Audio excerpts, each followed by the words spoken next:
The underestimation commander, Zixtal, stood before the massive viewing portal of the assessment facility, his 4 arms clasped behind his back as he observed the starfield beyond. The Nexa Empire had ruled this sector of the galaxy for over 3,000 years, and in that time they had encountered and catalogued hundreds of species. Most submitted peacefully after witnessing Nexa military might. Those that resisted were quickly subdued and integrated into the Empire as labor forces or auxiliary troops. The facility hummed with activity as technicians prepared for the arrival of their newest subjects. Intelligence reports indicated that a small human patrol had been captured during a routine border skirmish near the Kepler system. The species called themselves humans and originated from a planet they named Earth. Initial scans suggested they were remarkably unremarkable. Dr. Velanara approached the commander, her crystalline exoskeleton catching the light from the nearby star. As the Empire's leading xenobiologist, she had studied countless species and prided herself on her ability to quickly assess any civilization's potential threat level and integration possibilities. "Commander," she said, her voice carrying the musical tones typical of her species, "the human specimens have arrived. 3 individuals, all appearing to be military personnel based on their attire and bearing." Zixtal turned his attention to the doctor. His species, the Nexa, were imposing creatures standing nearly 3 meters tall with 4 powerful arms and skin that resembled polished obsidian. They had evolved on a high-gravity world where strength and resilience were paramount for survival. "What are your initial observations?" he asked, fascinating in their ordinariness. Dr. Velanara replied, consulting her datapad. "They are bipedal, as expected from most sentient species. Average height of approximately 1.8 meters, significantly smaller than our own kind. They possess only 2 arms, which suggests limited multitasking capabilities. Their bone density is remarkably low, indicating they evolved on a light gravity world." The commander nodded thoughtfully. "And their technology? Primitive at best. They still rely on chemical propulsion for space travel and kinetic weapons for warfare. Their computational systems are electronic rather than bioneural, suggesting they have not yet achieved true artificial intelligence integration." A technician approached, his movements quick and efficient. "Commander, the prisoners are ready for interrogation. They have been placed in separate holding cells, as per standard protocol." Zixtal gestured for Dr. Velanara to accompany him to the observation deck overlooking the detention area. Through reinforced transparent barriers, they could see the 3 humans in their individual cells. The sight was almost disappointing. The first human was a woman with short, dark hair and what appeared to be military insignia on her uniform. She sat calmly on the simple bench provided, her hands folded in her lap. Her breathing was steady, and she showed no signs of distress, despite her situation. The second was a man with slightly graying hair and calloused hands that suggested he worked with machinery. He was examining the walls of his cell with careful attention, running his fingers along the surfaces as if testing their composition. The third was younger, perhaps barely past adolescence by human standards. He sat with his back against the wall, eyes closed, but his posture suggested he was not sleeping, but rather listening intently to his surroundings.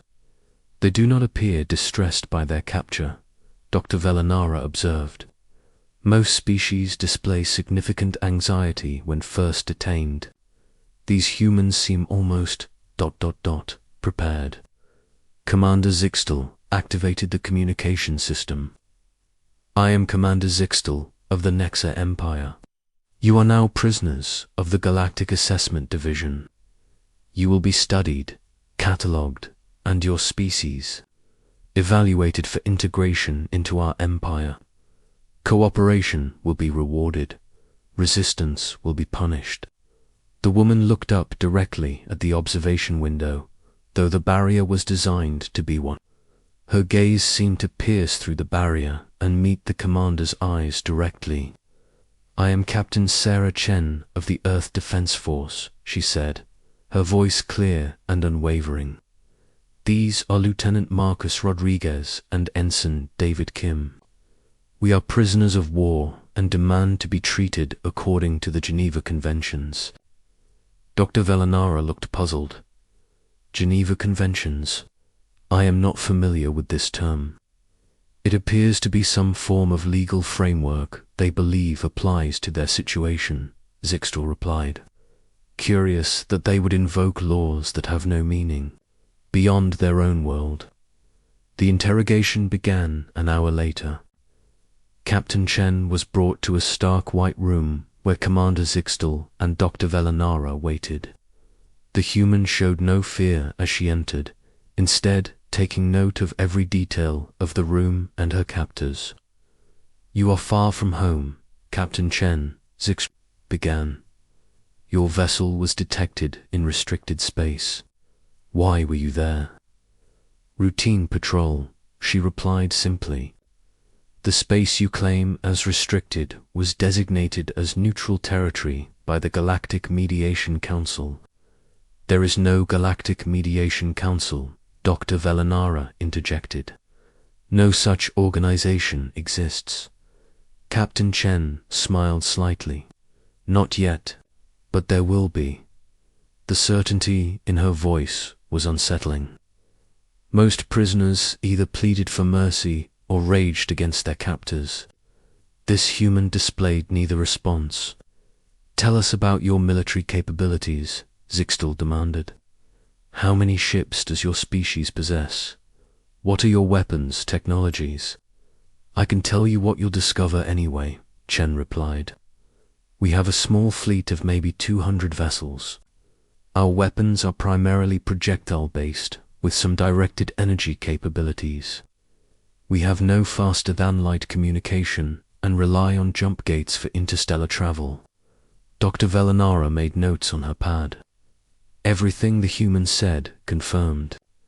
Their initial assessment: this was a primitive species with limited capabilities. "Your honesty is refreshing," Zixtal said. "Most species attempt to exaggerate their capabilities when captured." "Why would I lie about facts you can easily verify?" Chen asked. "You clearly have superior technology. You captured us without difficulty. I'm simply being practical." Over the following days, similar interrogations were conducted with the other. To humans, Lieutenant Rodriguez provided detailed information about human engineering capabilities, confirming their reliance on relatively simple mechanical systems. Ensign Kim, despite his youth, spoke knowledgeably about human tactics and training methods.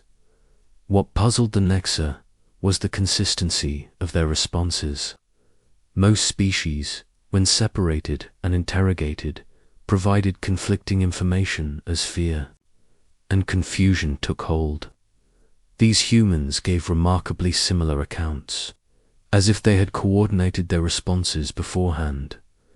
Dr. Velanara spent considerable time observing the humans' behavior in their cells. She noted several peculiarities that didn't fit standard patterns for captured beings.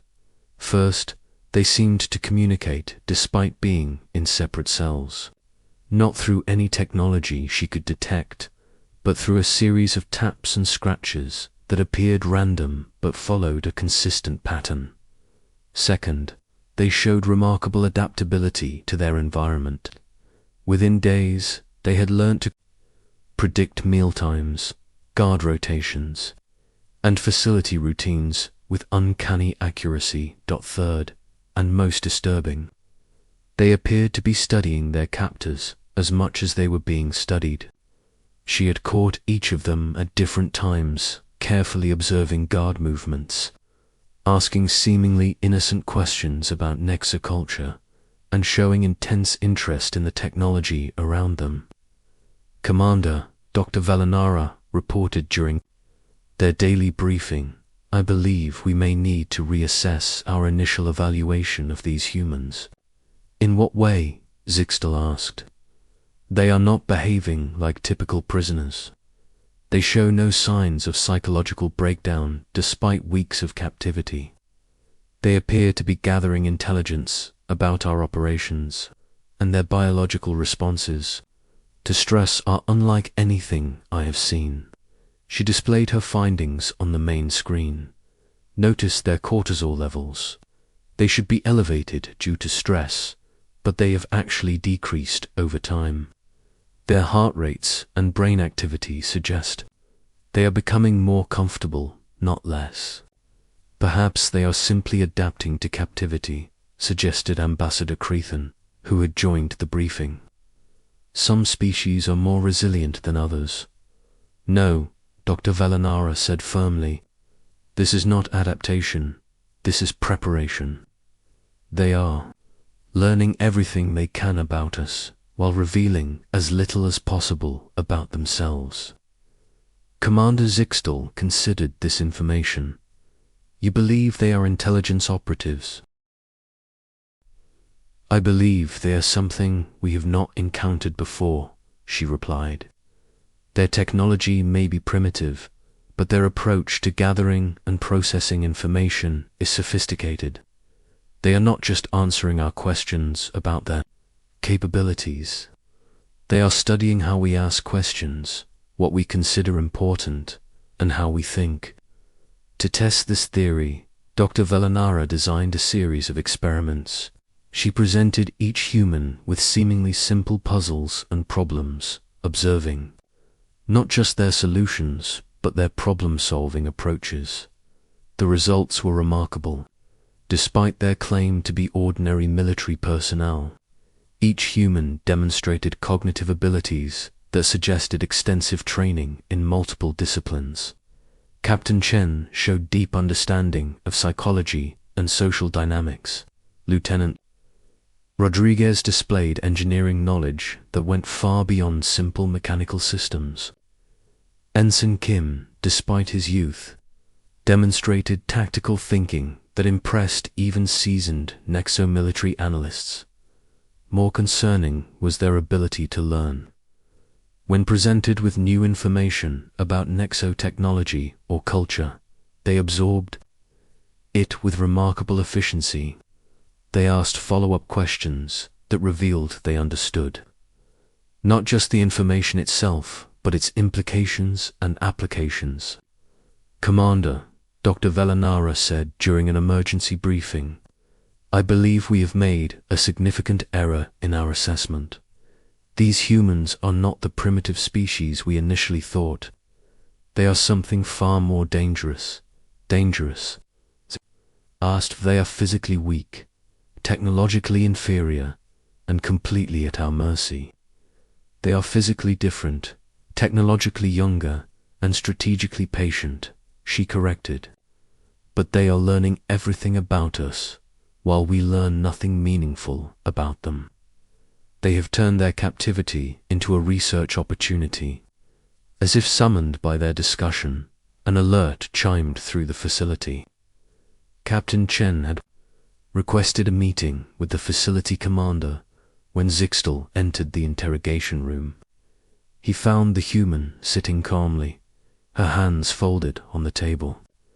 She looked up as he entered, and he noticed something different in her expression. The carefully neutral mask was gone, replaced by something that looked almost like sympathy.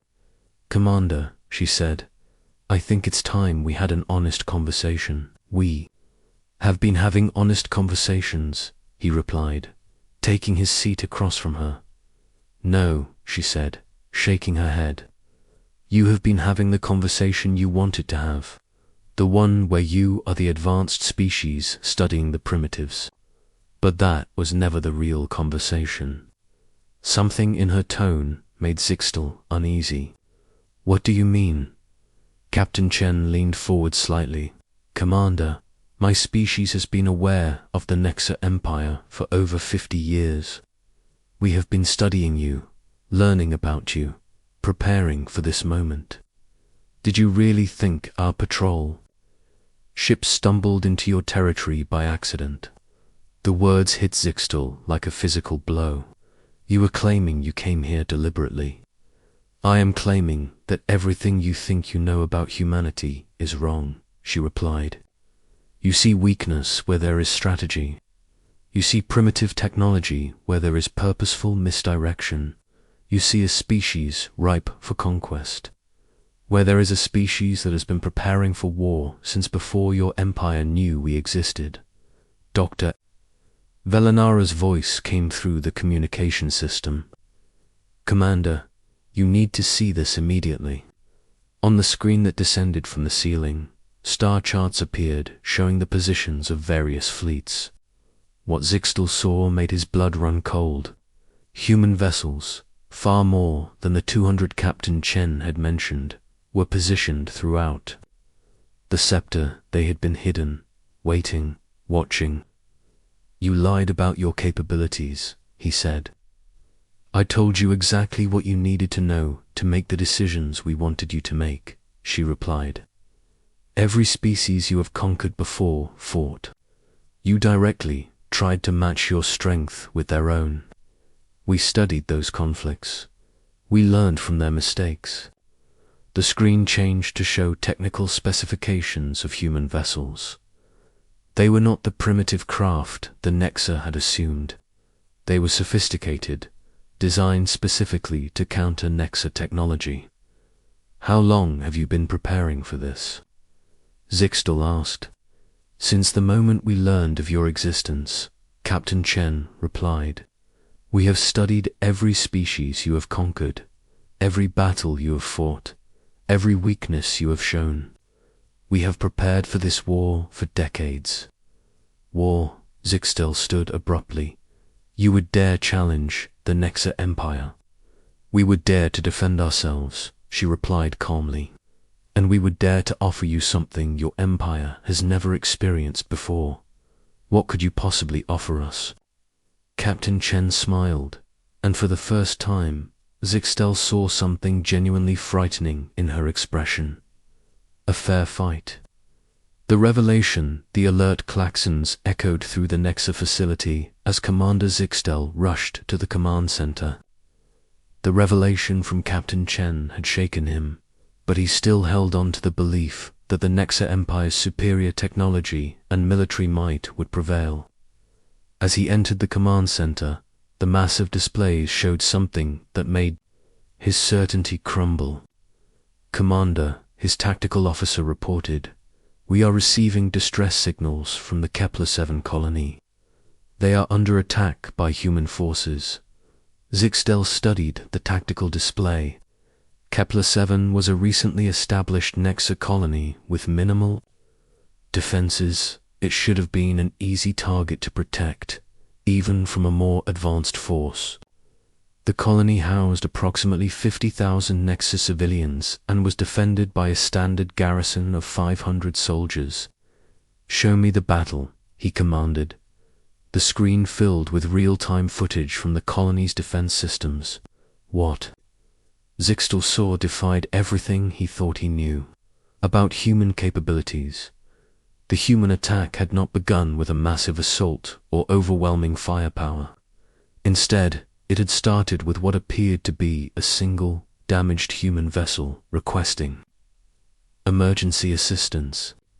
The colony's administrators, following standard humanitarian protocols, had allowed the ship to land and had sent medical teams to assist the crew. That was when the real attack began. The damaged vessel had released a cloud of microscopic devices that interfered with Nexar communication systems, not destroying them, but subtly altering their frequencies so that orders became confused and coordination broke down. Within minutes, the entire colony's defense network was in chaos, but the psychological aspect of the attack was what truly impressed and terrified Zixtal. The humans had not attacked civilian targets. Instead, they had systematically isolated military installations, while broadcasting messages to the civilian population in perfect Nexar dialect.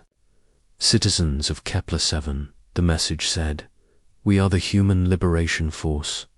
We have no quarrel with civilians. Remain in your homes and you will not be harmed. We seek only to neutralize military threats to our people. Dr. Velanara had joined Zixtal in the command center, her crystalline features reflecting the glow of the tactical displays. Commander, this is not a random attack. This is a carefully orchestrated operation designed to minimize civilian casualties while achieving maximum psychological impact. Psychological impact, Zixtal asked. They are demonstrating that they can strike at will, anywhere in our territory, while maintaining moral superiority. They are not conquering, they are liberating. To the civilians, they appear as protectors rather than invaders. The display showed human soldiers moving through the colony with precision that spoke of extensive intelligence gathering. They knew exactly where every military installation was located, every security checkpoint, every command center. More disturbing, they seemed to know the personal details of individual Nexus soldiers. Sergeant Colvex, a human voice, said over the captured communication channels, we know you have a family on Nexo Prime. We know you joined the military to provide for them. We have no desire to harm you. Stand down, and you will be transported safely to a neutral location. Many Nexus soldiers, confused by the communication breakdown and unnerved by the personal knowledge the humans displayed, began to surrender, not out of cowardice, but out of a growing realization that they were facing an enemy that knew more about them than they knew about themselves. How do they know so much about our people? Zixtal demanded. The answer came from an unexpected source. Captain Chen's voice echoed through the command center's speakers. Because we have been watching you for 50 years, Commander. Every soldier in your military, every administrator in your government, every scientist in your research facilities. We know your backgrounds, your families, your motivations. We know you better than you know yourselves. How are you communicating with us? Zixtal asked. You are in a secured cell, am I? Chun's voice carried a note of amusement. Commander, I need to tell you something important. Something that will change how you think about this entire situation. The security monitors showed Captain Chen still in her cell, but now she was no longer alone. Lieutenant Rodriguez and Ensign Kim stood with her, despite being supposedly locked in separate cells. More concerning, they had somehow accessed the facility's communication systems. This is impossible, Dr. Velanara said. Our security systems are impenetrable. To most species, yes, Chen replied, but humans have a particular talent for finding weaknesses in systems that seem perfect. We have spent generations learning to overcome obstacles that should be insurmountable. The display changed to show the interior of the facility. Human soldiers were moving through corridors that should have been impossible to access. They moved with the confidence of people who had studied the facility's layout for years. You see, Commander Chen continued, we never intended to be your prisoners. We intended to be your students. For the past months, we have been learning everything about your technology, your psychology, your culture. We have been preparing for this moment. General Thompson appeared on the communication screen. He was an older human with silver hair and eyes that held the wisdom of decades of conflict. Behind him, Zixtal could see what appeared to be a sophisticated command center. Commander Zixtal, General Thompson said, I am General Robert Thompson of the United Earth Defense Force. I believe it is time for us to discuss the future of our relationship. You are in no position to negotiate, Zixtal replied, though his confidence was wavering. Am I not? Thompson smiled. Let me show you our position. The tactical display expanded to show the entire sector. What Zixtal saw made his four hearts sink. Human vessels were positioned throughout Nexa space, not just at Kepler-7. They had somehow infiltrated the entire sector without being detected. This is not possible, Zixtal said. Our sensors would have detected such a massive fleet movement. Your sensors detected exactly what we wanted them to detect, Thompson replied. For 50 years, we have been studying your technology. We know how your sensors work, what they look for, how they process information. We have learned to hide in the spaces between your perceptions. Dr. Velinara was studying the data streams with growing alarm. Commander, these human vessels are not using any technology we recognize. They appear to be using some form of adaptive camouflage that adjusts to our sensor frequencies in real time. Adaptive camouflage? Zixtal asked. It learns from our sensors and changes its signature to remain invisible, she explained. It is not just advanced technology, it is technology that improves itself based on our attempts to detect it. Dr. James Walsh appeared on the screen next to General Thompson. He was a thin human with intelligent eyes and an expression of barely contained excitement. Commander, Dr. Walsh said, I am the lead scientist for the Human Adaptation Project. For the past 50 years, we have been studying your empire not to conquer it, but to understand it. We have learned about your culture, your technology, your psychology. But most importantly, we have learned about your weaknesses. We have no weaknesses, Zixtal declared. Every species has weaknesses, Walsh replied. The Nexa weakness is that you assume your way of thinking is the only way of thinking. You assume that because you are physically stronger and technologically more advanced, you are superior. But strength and technology are not the same as intelligence and adaptability.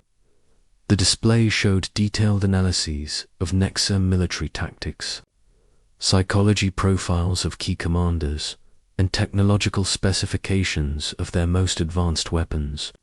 The depth of human knowledge was staggering.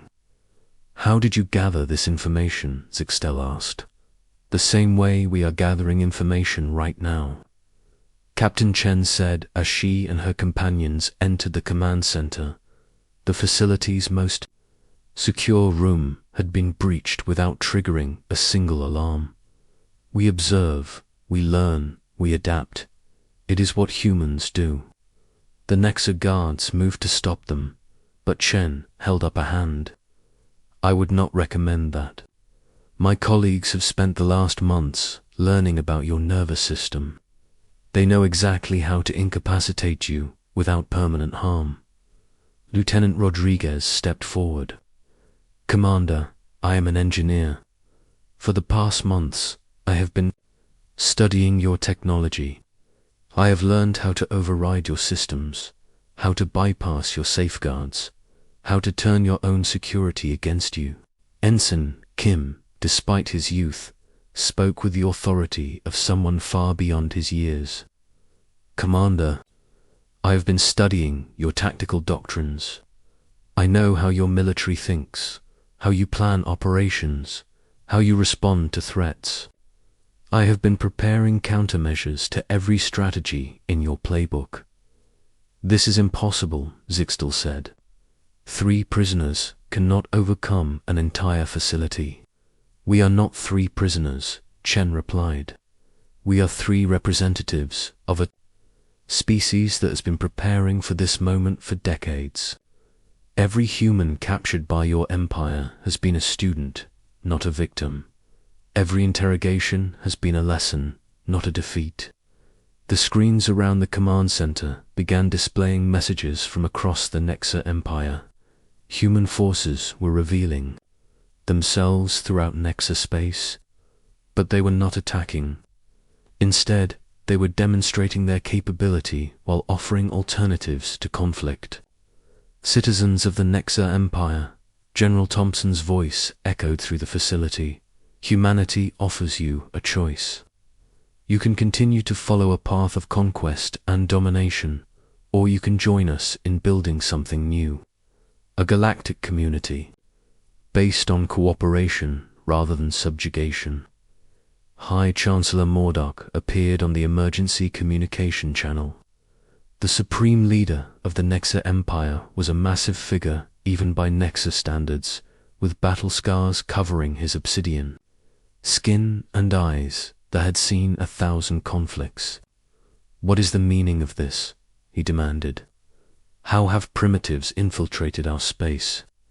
Chancellor General Thompson replied, "We are not primitives.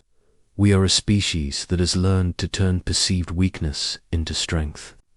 We have studied your empire for 50 years, learned from every species you have conquered, and prepared for this moment. You think to challenge the might of the Nexa Empire." Mordok's voice carried the fury of a born warrior. "We think too.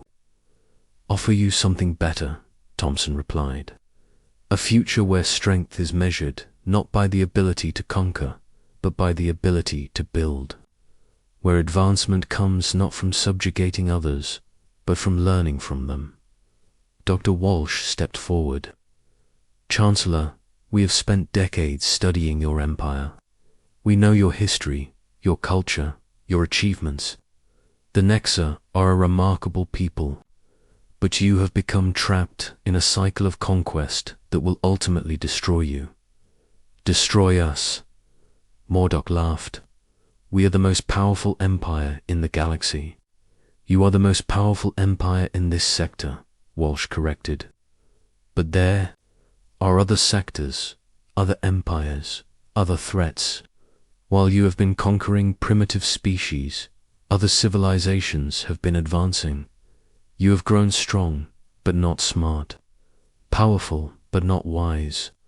The display showed star charts extending far beyond known space. In the distance, other empires moved and grew, some with technology that made even the Nexa look primitive. "The universe is vast," Chancellor Thompson said, "and it is dangerous. Humanity offers you an alliance. Not conquest, not subjugation, but partnership. Together, we can face the challenges that neither of us could overcome alone." Commander Zixtal stood in stunned silence as the full scope of the human plan became clear. They had not come to conquer the Nexa Empire. They had come to transform it. "You have been planning this for 50 years, he said quietly. "We have been preparing for this for 50 years, Chen corrected. "But planning implies we knew exactly what would happen. We did not know if we would face conquest, destruction, or something else entirely. We prepared for all possibilities. And if we refuse your offer," Mordok asked, "then you will face the consequences of your choices," Thompson replied. "But those consequences will not come from us. They will come from your own actions. We have shown you that your empire is not invincible. Others will learn this lesson as well." The truth of the situation settled over the command center like a heavy blanket. The humans had not just defeated the Nexa Empire militarily. They had exposed its fundamental vulnerabilities and offered an alternative to the cycle of conquest that had defined Nexa civilization for millennia. "What do you want from us?" Zixtal asked.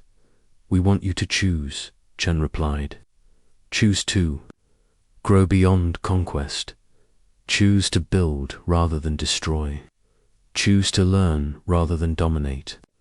Captain Chen looked around the command center, meeting the eyes of every Nexa present. "Commander, your empire has spent thousands of years proving that you are the strongest. We are offering you the chance to prove that you are also the wisest."